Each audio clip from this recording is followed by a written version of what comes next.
Hey everyone, this is Elenbaas from Nightlight Astrology, and we are back today to talk more about this week's major eclipse, a solar eclipse in the sign of Aries, happening at the anaretic last degree of Aries, moving across the sign boundary and squaring Pluto. It's a major event this week. So yesterday we took a look at horoscopes. Today we are going to unpack a number of reasons why this eclipse is so powerful. Um, all eclipses are pretty big deal. If you listen to astrology content, the viewership goes way up around eclipses. So people do pay a lot of attention to them in general. This one's really potent, and there's some specific reasons why it's so potent. So we want to kind of take a look at those today. And hopefully this will help you all prepare a little bit more for the eclipse on Wednesday. So before we get into it, as always, don't forget to like and subscribe, share your comments and stories using the hashtag grabbed, or sending them to us at grabbed@nightlightastrology.com. If you want a transcript of today's talk, you can find it on the website, nightlightastrology.com. I want to take you over there right now because you guys know we are in the midst of enrollment season. So we have our new first-year course, Ancient Astrology for the Modern Mystic. It is a course that is focused on ancient Hellenistic astrology with a nice blend of modern archetypal and depth psychology included in the way that the curriculum is designed. So you go to the courses page, click on the first year course. You'll scroll down to learn more about it. Everything you need to know about the course. There's a video there you can take a look at with some of our alumni talking about the program. You can learn more about it on the web on the page. 30 courses on the year. They're all 2 to 3 hours each. They're all live webinars. You can attend live or follow along with the recordings. We have people from all over the world who take the program, and some people are there live in every single webinar, and some people are there when they can. They follow along with the recordings when they can't. Some people take it completely by correspondence. You have as long as you want to take it. All the material is yours to keep. There's a group forum discussion with staff that you can ask questions to anytime throughout the year. You'll always get an answer within a day. You can be in contact with me through email and ask questions about the stuff that we're studying. And then there's also breakout study sessions with our staff too. So we have a ton of material that's worked into the course to make sure that you're supported. At the bottom, you'll find an early bird payment. That's going to save you the most on the course. There's a 12-month payment plan if you need it. And then, of course, we also have need-based tuition, which is there to make sure that nobody's getting priced out of the program. You can see the need-based tuition assistance there. If you really want to study, but you have a very tight budget, we understand everyone's coming from a different space. So if that's you, tell us your story, tell us what's going on, how we could help you, and click on the Apply Now button for need-based tuition assistance. That is there specifically so that studying astrology is accessible for more people. So sometimes I always say if you're a single parent or you're working part-time or you're married, you got kids, you're on a very tight budget, we understand. So we want to make sure that anyone who wants to study astrology can study. So tell us your situation and we'll work with you. If you have any questions about the program or the need-based tuition, email us info@nightlightastrology.com. Okay, well, I'm really excited to unpack this solar eclipse in a little deeper way. I want to just remind you of what's going on with the eclipse. So let's put up the real-time clock and take a look at it. You can see there that the solar eclipse is forming in Aries with the North Node out of sign in the early degrees of Taurus. Of course, the nodes move retrograde, so the nodes are also about to change signs. We're going to talk about that today too.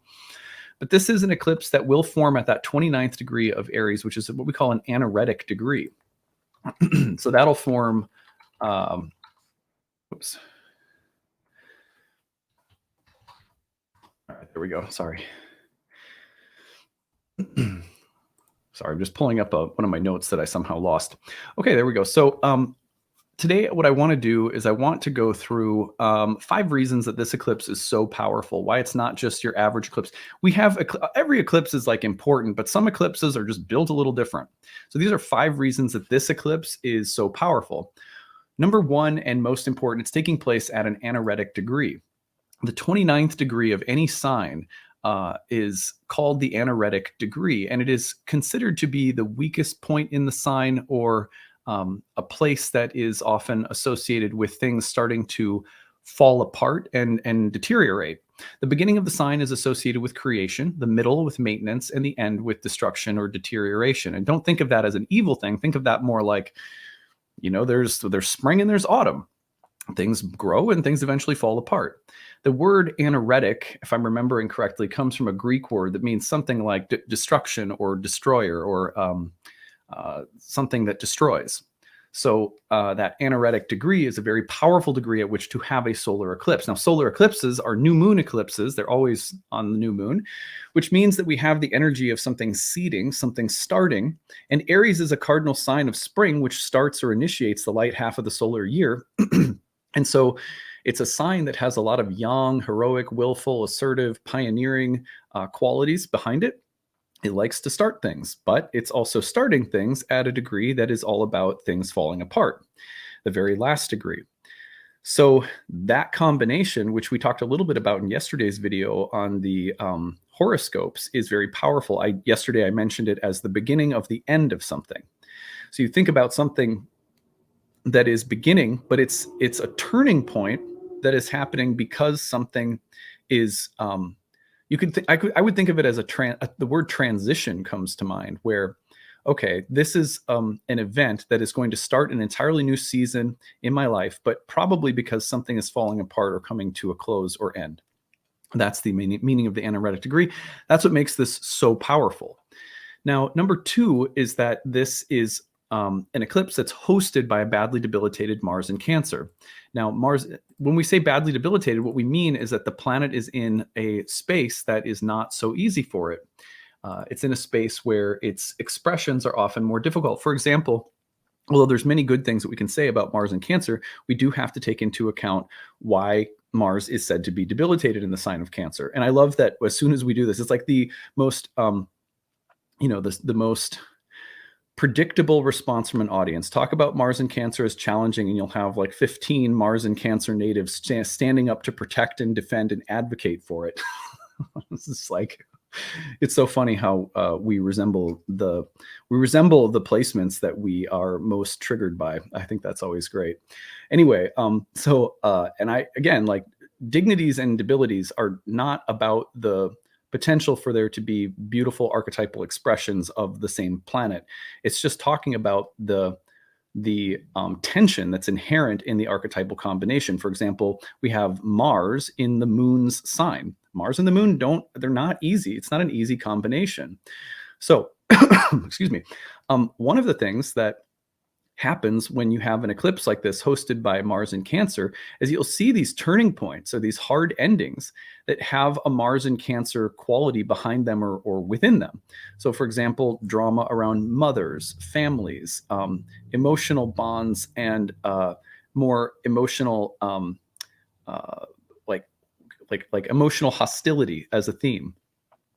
Blowouts emotionally, and again, things like family drama or drama surrounding things like mother, women, children, domestic things. One of the really sad examples when Mars entered Cancer right away was we had another instance of little kids being killed in a school. And of course there are healthier and many beautiful expressions of Mars in Cancer, but this is a difficult placement for Mars. And so one of the things we have to notice in this eclipse is that the potential for this to be a sort of flashpoint emotionally, a critical mass that has the history of family and the familial past, like past traumas that are rooted in where we live or how we were raised, or our parents, or family of origin, things like that. There can be racial and ethnic tension or hostility in something like this, because Mars in Cancer will also speak to the kinds of conflicts that we have that are rooted in where we come from in the world, or our origins. And so the potential for there to be almost like a civil war vibe with this eclipse is also, it's a really unfortunate but real thing. This can also be a point where you're having to grapple with really intense emotions, and that can be a good thing, very positive thing, but nonetheless, the emotions may be quite intense, and differentiating between what I feel, what I need, what is reasonable for me to need or want, and also maybe where am I being emotionally immature or needy. Those kinds of things may come up for us. And also this eclipse in general could have the sense of advocating or defending or fighting on behalf of something that we perceive as being picked on or weak or insulted or taken advantage of. And that could be a very good thing. There's maybe a really heroic, and again, I always use the image of a mother bear quality with Mars and Cancer. So maybe there's a little of that in the air too. Now, number 3 is that this eclipse is followed immediately by a square from the sun to Pluto. So take this forward just a little bit. Let's go around the wheel, and you're going to see the eclipse comes through. This is by evening on April 19th, and then immediately the moon passes into Taurus, squares Pluto, and then you're going to see the sun going into Taurus and also squaring Pluto, and it will do so, it's right around the morning, like mid-morning into the afternoon of Thursday, April 20th. So we get the eclipse Wednesday night, and then into Thursday afternoon, we have the sun moving into Taurus and squaring Pluto right away. So this also has like a very loud and powerful Plutonian energy behind it, the energy of transformation, of death and rebirth, of depth, darkness, and intensity behind it, which is already sort of present. And I feel like an anaretic degree solar eclipse already has a kind of Plutonian feeling behind it. But then you toss in the fact that within a day, the sun will move into Taurus and square Pluto, and you have an even more powerful signature of transformation at work. That transformation, I think, may like one of the ways that I'm looking at this square between the sun and Pluto is between the earthy, the sensual, and the sort of airy or cerebral.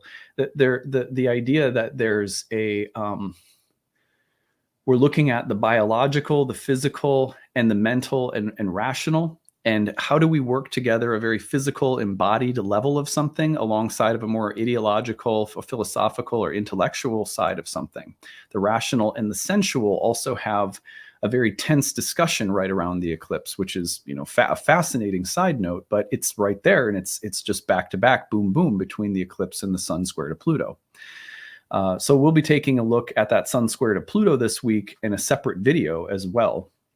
And then this is a turning point for the nodes of the moon. I mean, to me, this is another really powerful reason why this is a charged up eclipse.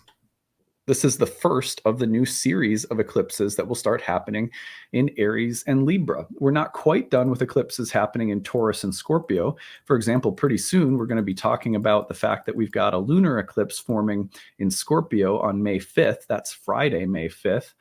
That's a big one to talk about as well.